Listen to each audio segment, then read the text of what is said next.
And if you're someone that's going through burnout and that's the reason why you want to jump into a new career, that you really run the risk of making it a lot worse, essentially turning your dream into a nightmare situation because you've added even more stress onto what what you're already dealing with at work. But if you're working that hard and you can see or feel that needle moving each day, it makes a world of difference versus I'm just going out and trying everything to see what sticks. Do it. 3, 2, 1. We're live. Hello, Dumpster Fire Nation. Over 140 from the last episode, Murray. I don't know why we're so excited about that, but that is a pretty significant increase in our viewers. Yeah, very cool. Yeah, I'm fired up. If you can't tell about tonight's episode, as you can see, it's just you and I tonight, getting back to the old basics. And we're going to talk about my favorite topic and your least favorite topic, burnout. Are you excited? Yeah, I wouldn't say it's my least favorite. I think there's definitely value to be had in discussing it. And we have two different viewpoints, so it'll be interesting. Yes. And in case I haven't mentioned, because we do have an intro for the podcast, but if you're watching this on YouTube, I'm Erik Scramlin with tacticalattorney.com, and I'm joined by the legendary Murray Swoish. So tonight, yes, as I mentioned, we're going to talk about burnout. But before we dive into the topic, staying true to the Dumpster Fire Project, everyone's probably dying to know updates on our booming businesses. So we have a little section that we call wins and losses, where we talk about things that we're doing that's working, things that we're doing that's not working. So Murray, why don't you give us an update and tell us what's going on with your hustle? Yeah, so the last time we talked, I was making a lot of progress. I was getting the app out there, and I had it out there for some people to trial, and then we were working towards getting it out on the bigger platforms like the Google Plays, the Apple. But of course, ran into a couple of major walls with that. Lost almost a whole month just going back and forth with trying to break through. Never did, so I had to make a hard pivot, and now we've got a different path forward. We actually think it's going to be an easier and a better path. So my my win is that I think now we've got a new path forward, and my loss was I lost a month, but it was a big learning lesson. So I wouldn't necessarily call it a loss. I came out now understanding those platforms a little bit better and the challenges that come with that. And really all it did was, I say it on here all the time, I just kept showing up day after day, get a new question from their IT. I'd work with my developers and just go back and forth until finally we said, all right, let's have a different conversation. How do we approach this? And that day came and we're moving forward in a different manner, but right now I'm feeling good about it. What about you? Yeah. So the people that watch are regulars, and then the new folks that were drawn into the project here, they may or may not know that you're designing software, apps, stuff like that. So when you say that you hit a wall, was this in like a designing aspect of it, or was it marketing? What aspect of it? Because I know that you've had some stuff that was kind of ready to go. Yeah, good question. So the app is built. I've tested it. Other people can test it. But when you're actually trying to get them onto these major platforms that the world can access and pay for, especially when you're using some of the big names, like I said, there is all kinds of legalities and processes to get that up and running, where if there's a way to do it on your own, maybe set it up on your own domain, host it yourself, you control your destiny a little bit more. You might not have the outreach that you might have with some of the bigger platforms, or you also might not just have the pull that they do, but at the same time, at least you can go through and set it up yourself and do your own marketing and get it out there. So with me, I just hit a wall. Long story short, the app was good. It was up and running. I tried to upload it on these platforms. The entire platform went through a change in August, which is right when I was trying to do it. On their end, they're trying to work out their own bugs right now. So yeah, I basically got caught up in their debugging, and I wouldn't say they're beta, but some of their newer processes that they're trying to work. And after a while, it's just like, all right, you guys go figure that out. I'm gonna take my own thing and go somewhere else for now. So again, I don't think it was anything anybody did wrong. It was just one of those perfect storms. And at the end of the day, to be honest, I prefer the approach I'm taking. So we'll see how it goes. I'll keep you updated. All right. Well, that's what we're here for, because we know that I'm not doing anything. So I'm just kind of living vicariously through you. All right. Well, I guess that means it's my turn. So it's been a bit of a roller coaster. For those of you who've listened to the prior episodes, you know that I'm an attorney and I started a side hustle providing training for prosecutors and law enforcement. And because of the current situation and everything we're dealing with in the world, it's been kind of back and forth, focusing energy towards prosecutors, focusing it towards law enforcement.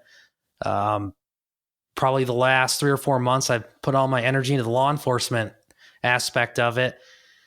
So I guess I'll start with the wins.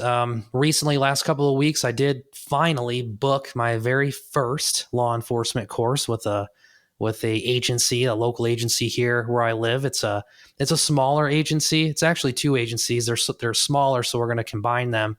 But I'm really grateful for it because it's kind of given me a chance to get started. It's my very first one. I'm not going to get rich off it. It's a couple of small agencies. It'll be enough money to put right back in the company and just keep advertising. So I'm pretty excited about that. And then also just today, right before we went on the air with this podcast, I got an email from someone from the DA's Association where I did a presentation in the spring. They liked it. They want to bring me back for the fall to do the same presentation, which I'm going to spruce it up and make some changes to it. And it just so happens to be that is an attorney burnout presentation. So that's what we're going to talk about tonight. Perfect segue. Yeah. So, and that's good because that kind of gets me in front of, even though I'm not getting paid to do it voluntarily, it puts me in front of an audience where, those are the people that I want to present it to. And if they like it, they can contact me and hire me. And it worked last time. I did get one office that hired me out of that. So hopefully it'll happen again. So that's exciting. As far as losses go, this kind of ties directly into the topic that we're going to talk about tonight. Is I'm starting to get really stressed out. I'm getting really frustrated at the lack of progress, at the lack of movement. I've been doing this for about a year. And probably the last 6 to 8 months, I've been putting a lot of time and effort into it. And it seems like I'm just not really making any progress. And even like when the weekends come around or I try to schedule some downtime, I get frustrated, I get stressed out, and I feel like I should be working. And it's kind of an adjustment for me to follow the be patient and just keep putting it out there, And I think that'll tie in directly what we're talking about tonight. The second part of that for the losses is it kind of seems like some agencies are having issues with the pricing that I'm setting for some of my courses, which I think it's not necessarily the price, because I think my prices are lower than all the competitors and I think I have a better product. I think the problem is the way that I'm presenting the price to them, which is something I don't know because I don't have a business background. So that's something I got to learn, and I got to spend some time on is learning on how to market and how to present the pricing in a way that makes sense. I think the way that I'm presenting it, it looks like it's a lot more than what it really is. So that's something I got to spend some time researching. So all in all, I guess I can't complain. The ball's moving down the field. So, it's not like I'm the Detroit Lions or anything. So, well, no, I'm glad that you brought that up though, because how you present yourself, and you really just need to explain it in a sense of, this is the value I'm bringing. How much do you think it's worth? You don't really ask that question, but that's how you always sell it, is this is the value you're getting for, X dollars. Just got to be a good storyteller and show them the value in it. Not saying you're not doing that. I'm curious to hear how you are pitching it. Yeah. Well, basically I've gotten this out on social media, which that's another thing I need to work on, is I'm not getting very much exposure on social media. I need to post more stuff. I need to learn how to get better at tagging the YouTube videos, because it's only reaching people on my Facebook group, which is small. Really, my plan is basically I'm going to take all the money that I make from this upcoming course and anything else, and I'm going to put it right back into advertising and getting the stuff out there. I think I would be getting more business if people just knew about it. So I'm using old-fashioned methods too, just calling people, trying to get contacts, and just getting it out there. Very old-fashioned method. I just ordered a bunch of paper brochures that I'm going to be sending out to basically statewide to as many departments as I can. So we'll do an update on it, because we got to make some progress here, and I really want to start pushing this stuff more. And of course, everything that we're going through makes it difficult, because some agencies, I don't know how the virus became political, but it did.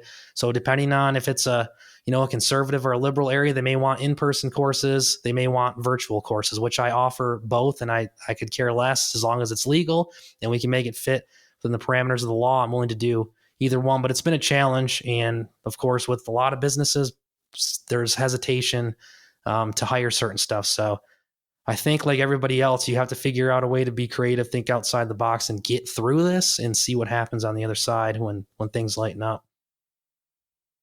Yeah, for sure. Again, it's the same thing that I just said. You just got to show up each day and somehow, some way, just knock down that one little barrier or think outside the box, try something new, take a swing. You miss. All right. You'll come up to bat again tomorrow.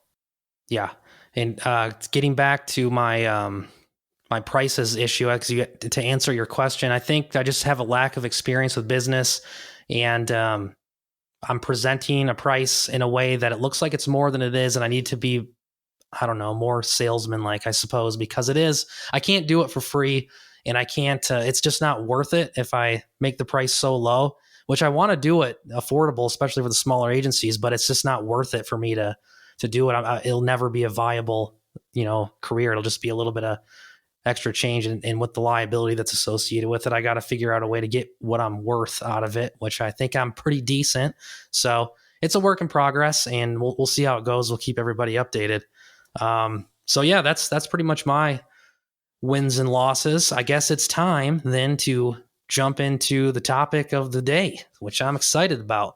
And that is, we're going to talk about burnout. In particular, we kind of always talk about burnout and how it affects your career and how it can affect your life as it relates to your day job. But specifically tonight, I want to talk about how it affects your side hustle, because I think that's something that people forget about a lot when they decide to do a side hustle or start this business on the side with these ideas that it's going to be, financial freedom, leave the rat race behind. When you set out on this journey, all you think about is the good stuff, and you don't think about the stress that comes along with it.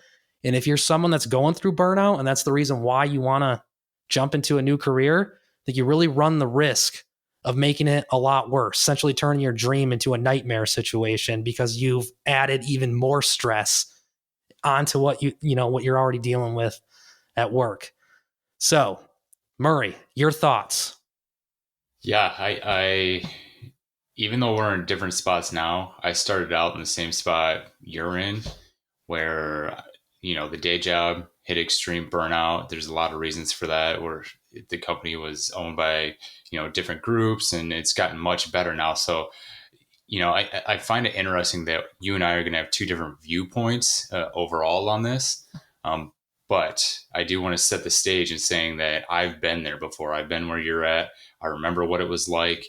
And so I still have, enough to say on the topic of how did I balance that? And now knowing where I'm at, what did I continue to do that I found of value when I was burnt out in both things? Because what happens is you start this side hustle and you're in, the quote unquote honeymoon stage.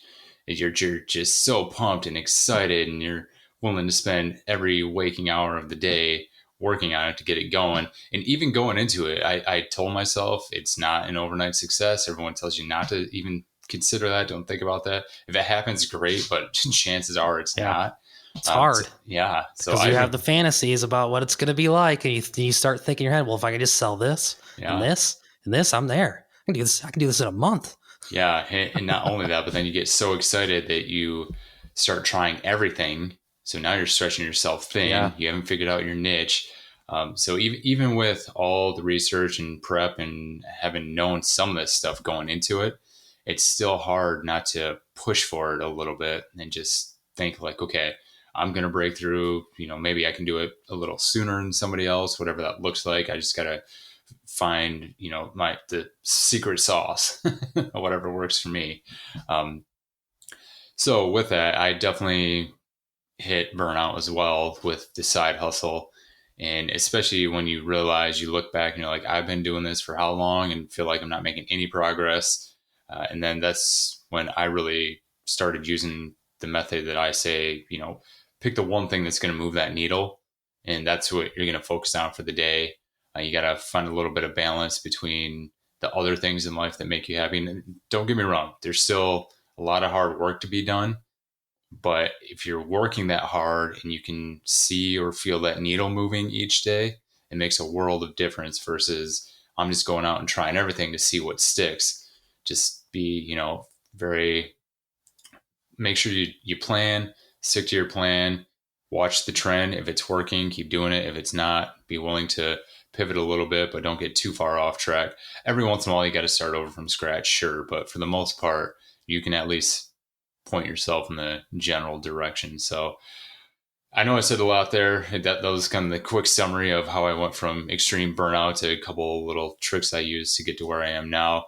I still feel it every once in a while. Like there's weeks where I'll just push so hard, but then the weekend comes or the next week comes and I'm just so burnt out because I pushed too hard the week before. So it's almost an on and off game, which isn't productive either. So I'm still learning. I don't have all the answers, but that's what I've done.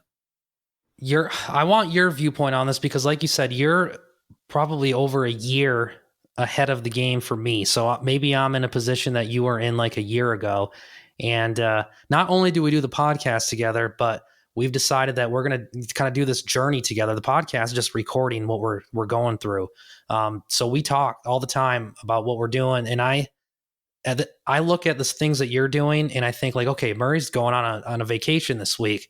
I can't do that right now because I got to get all this done and I got to get this done and I'm way behind and I'm not bringing any money and I get all stressed out. But I think you have found a way probably, and you talked about this on here before that, yeah, a lot of people will tell you got to be hustling, you got to be busting it, working all night.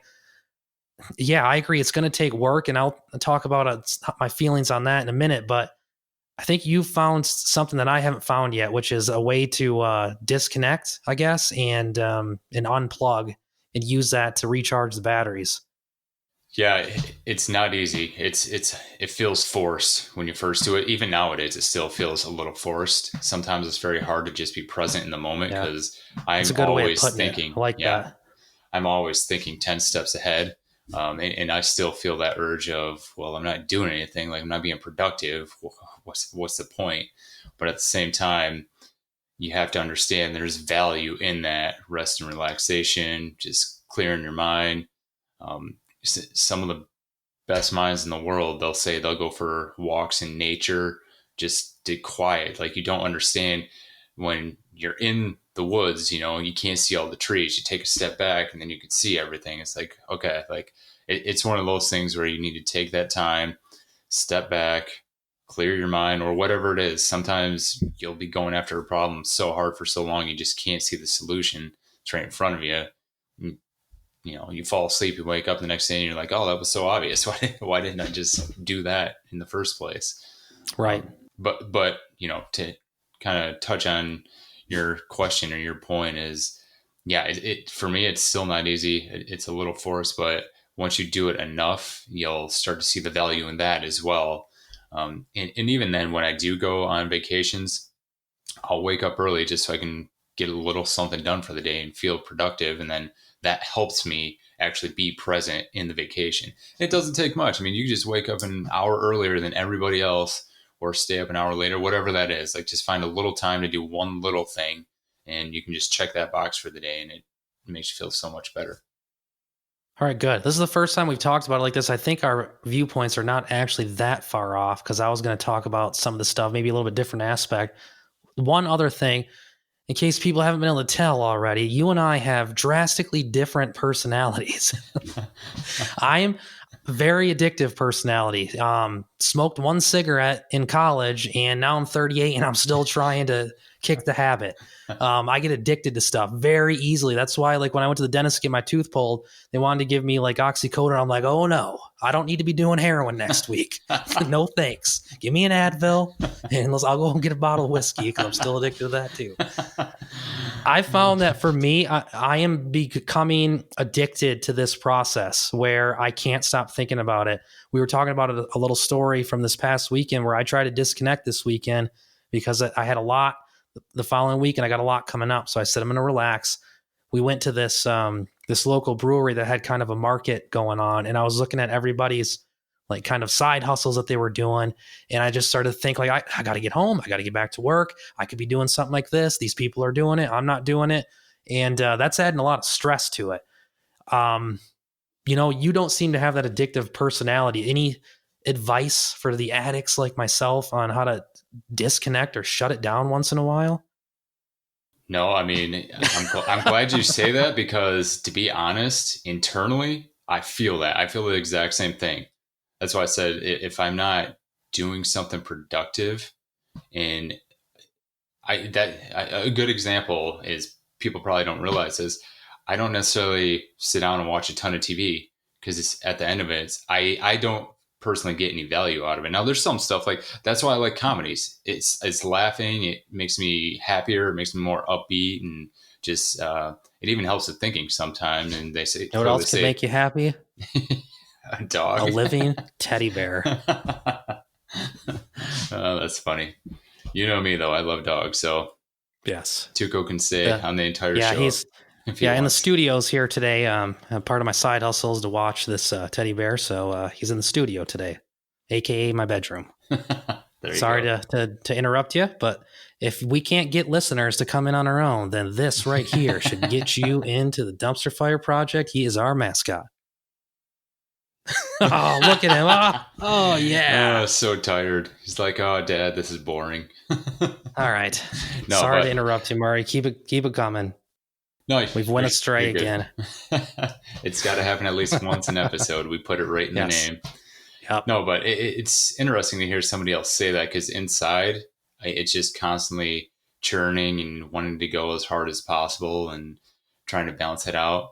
But I heard a really good saying, and I think this might help you, because I did this all the time too when I was going anywhere and I saw anything about business or what other people were doing. And the person said, make sure you don't actually suffer from comparison hangover. So everybody you see, you're constantly comparing yourself, and it really is like a hangover effect. It's like you get down on yourself, and it's just not especially good. If you're a competitive person also, as I tend to be. I could see how that would affect you. Yeah, it makes sense. Exactly. And for me, I'm competitive with myself. That's why it's like, okay, I'm not doing the best I can or creating something that's going to add value or outlive me. I'm not leaving my legacy behind if I'm just sitting here relaxing. Like I'm not giving any value to the world. So that's where I think my addictive personality comes in, is that I'm just constantly battling myself and thinking that way. But again, I've learned I've done that so hard that I have hit that burnout point. And I'm glad you mentioned it. You're probably right about in the same exact spot when I started feeling it pretty heavy too. And that's when I started reading a couple of different things and focusing more on the mental side of it than necessarily just the business side. And at the same time, I felt like I'd started seeing some patterns in the business stuff. And I was like, okay, I think I got this, at least for what I'm doing for the first go around anyways. And I'm always going to be learning more, but it's like, I felt like I was going to learn more if I took time to focus on the mental side of business. Yeah. Well, I think you got to remember too, like, what's the reason that we decided to do this? It's because we're kind of asking the question, is there more to life than just, waking up, going to work and coming home? And the way that we're trying to answer that is say, we're getting older and there's things that we're passionate about. Why are we not trying to do that for a living? So if you're getting stressed out, just like you are, with your regular job, with your side hustle, then you probably need to think about another side hustle, because if you're not passionate about it and you don't love it, then it's probably not going to work. It's just a way to make money, and that's never the reason to do it. Yeah. And I'm in a real interesting spot, and this might be valuable for the listeners to hear. My day job actually is going okay now. Like, it's so many things have changed with the company that I also want to work hard for that job because I believe in it again and everything that's going on.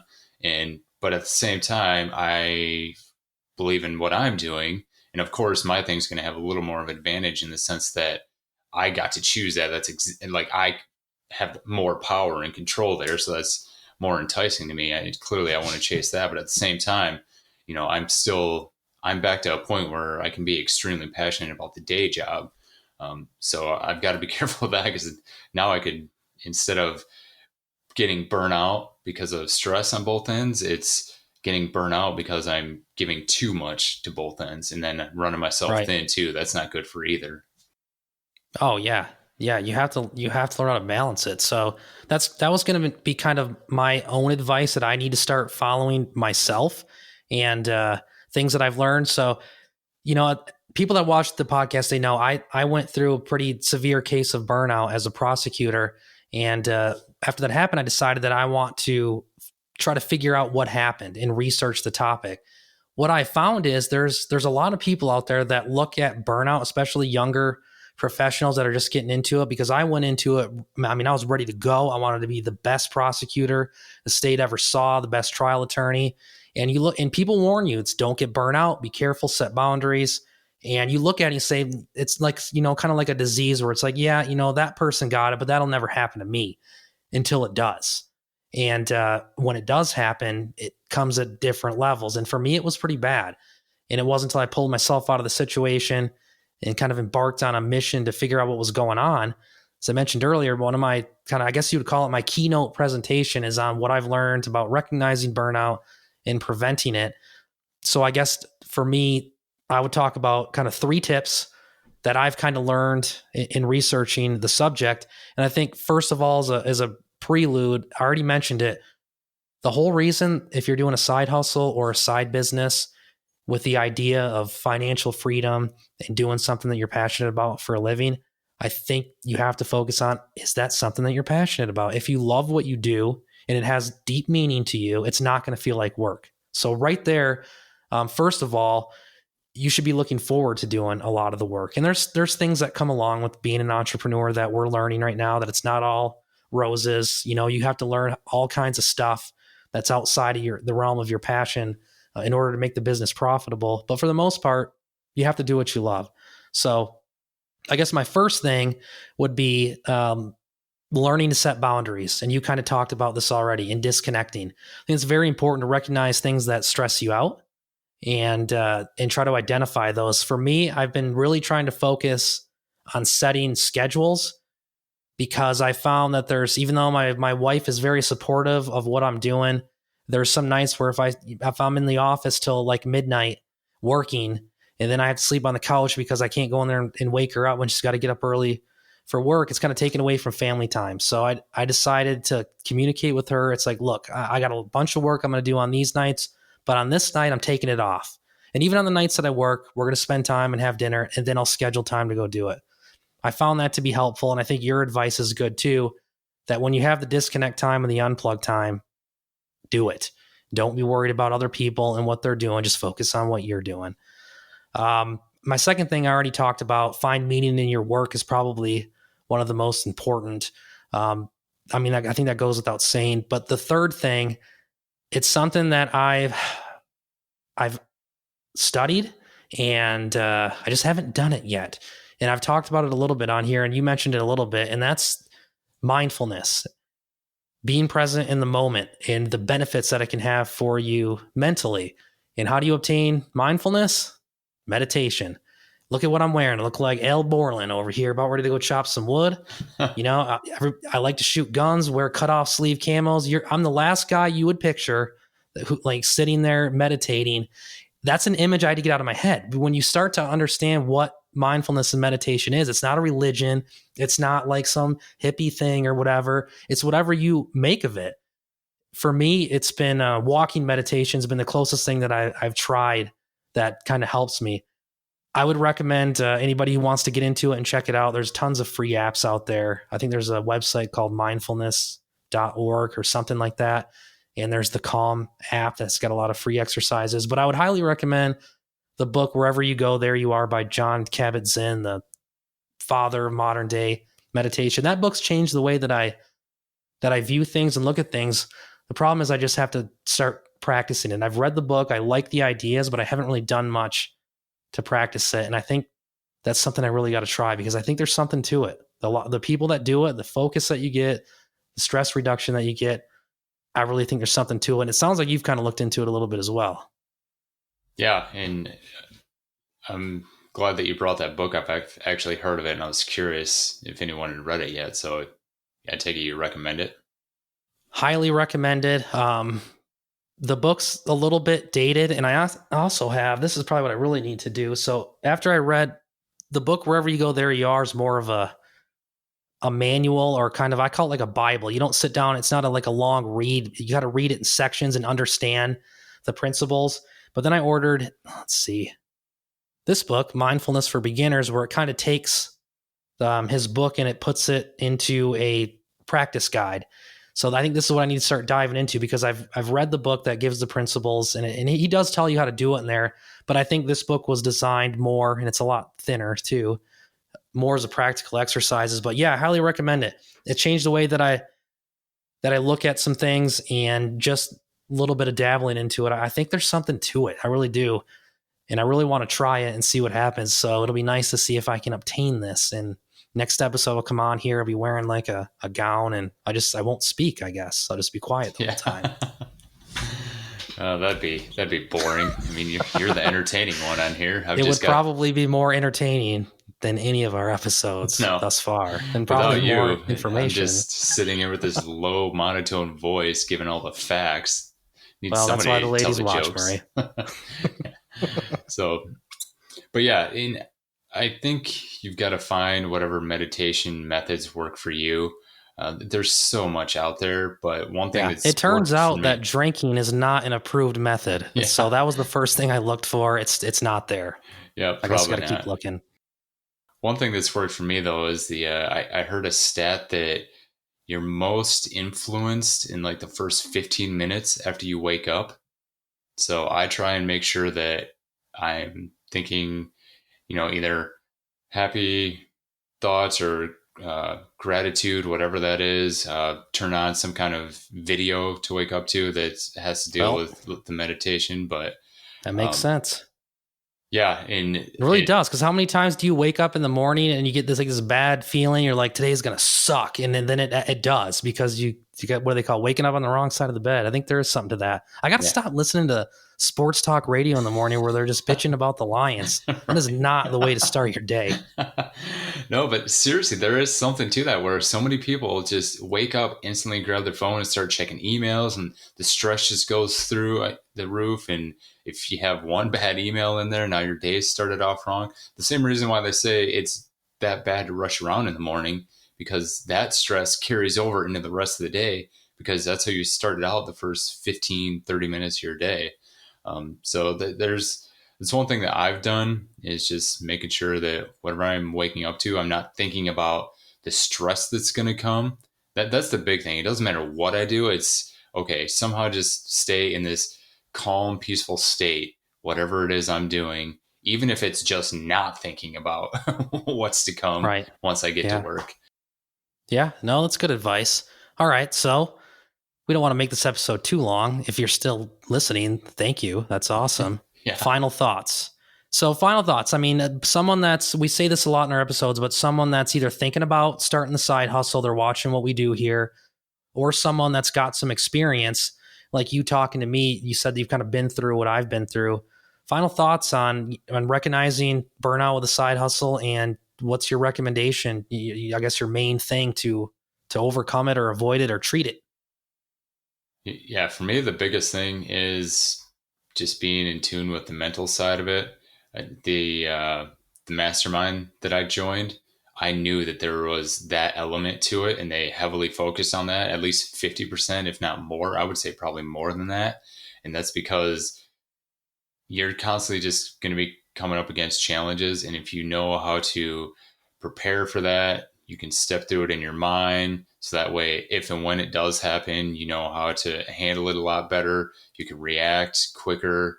And then you can still maintain a positive attitude. You don't hit burnout, and you're still excited about what you're going after. So for me, the entire thing is just, focused on the mental side of it. So make sure there's a good mix of that in whatever you're going to go after as you're training yourself to start your own business or whatever journey you're setting out on. All right. Well, that's good advice. I guess my closing thoughts would be that I think if you're thinking about starting a side hustle, or you have started, I think you really have to spend some time thinking about this, because it could be a very big problem for you if you're already stressed out and then you start something on the side and it just continues to add more and more and more stress. That's counterproductive. So I think my number one thing is to take a step back from the situation and say, am I doing this because I'm passionate about it? I love it. And this is something I want to do to kind of break free from this lifestyle that I have. And I'm asking, is there more to life? And this is where I want to add value to the world. And if what you're doing is what you're passionate about and you're okay with the steps that you're making and you're not too frustrated over the progress, then you're going to be fine with that. And I don't think the stress is going to get to you as much. If you're just doing this to make money and you think this is a good way to make money, then I think that's a recipe for disaster. And you should rethink what your side hustle is. And then finally, I guess I think there's maybe something to the mindfulness and meditation. It's something that I've been looking into a lot and I really want to try it. And I can't wait to give an update on it. I hate saying I got to find the time for it, but because that's such a crappy statement to make, but I got to find the time and I got to start doing it. But at the same time, I mean, we're always being real and transparent on here, and that's a real thing. That's a real struggle when you have a day job, trying to start a side hustle and have any kind of other form of life, just even a hint of it. Right. So but to your point earlier, you had mentioned schedules. A schedule and a process will make a world of difference, especially when you have other people who are, relying on you or, family time, whatever that looks like in your world. Coming up with a schedule is key. Because now you get rid of, because that can actually lead to a whole nother element of stress. It's constantly trying to battle that and you're arguing over everything. Now you're just throwing stress on top of stress on top of stress. If you have a game plan, now you can just go, the days you're going to be focused. So that's having schedule and a process for when you are in that work schedule. Those two are key. Sure.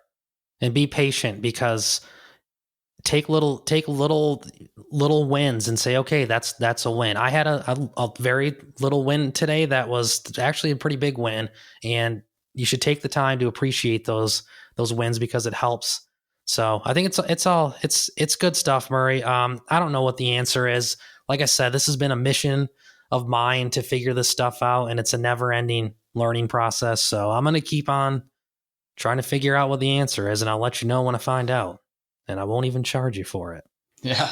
Except for my retainer fee, of course. That's the whole reason we started the podcast. Like, okay, we're hitting walls. Like, you're not alone. We go through it too. Just getting it out there and joining us on the journey. And, both of us right now in the midst of everything that's going on in the world, it's a struggle, but it'll be interesting to look back and see what learning lessons we get out of this. Yep. As long as we're persistent, we'll come out on the other end. All right. Well, we went a little bit over what we wanted to, but I think we're good for the night. So there you have it, folks. If this is your first time listening to the Dumpster Fire Project or checking us out on YouTube, if you're on YouTube, make sure you hit the subscribe button. We got a lot more of these episodes coming out. We are like 9 months into this thing, Murray. So make sure you sign up. Follow us on whatever app you use to listen to your podcast. We're on pretty much all of them. And if we're not on the one that you use, because I had no idea that Pandora had podcasts now, and somebody had reached out to me and said, is your podcast on Pandora? And I said, what? Pandora doesn't have podcasts. Yeah, so I didn't know that either. Well, they do. So I submitted. We're on Pandora now. So you can check us out on Pandora. We're on iHeartRadio, Spotify, iTunes, all that stuff. So make sure you follow us. We're not making a dime off this podcast, and it really helps keep us motivated when we see people subscribe and reach out to us. And also, one last thing, Murray, we have a website. Why don't you tell everybody about that? We do. Dumpsterfirenation.com. We got it up, last week? I had a little break in my schedule. My developers are working on the app. So I was like, well, in this downtime, I'm going to give it everything I have to this podcast. We've been meaning to get the website up there. So now you can go on there, chat. If you have recommendations for people you'd like to see on here, or any kind of comments you want to reach out to us, tell us where we can improve, what you like, what you don't like. We're posting updates up there. So we have all the Spreaker links are up there. The YouTube channel is up there. So it's a one-stop shop for everything that's going on with the project itself. Yeah. So make sure you check it out. And I should also mention we have our own Facebook page now, the Dumpster Fire Project, which you can find. It's at Erik and Murray on Facebook. So make sure you follow us on there as well. Thank you, everybody, for tuning into this episode. We got some really good guests coming up. The next few episodes, we're going to get back to interviewing some of the guests, and you are not going to want to miss it because we're going to be bringing in some good ones. So until next time, everybody, stay safe and keep on hustling. We'll see ya.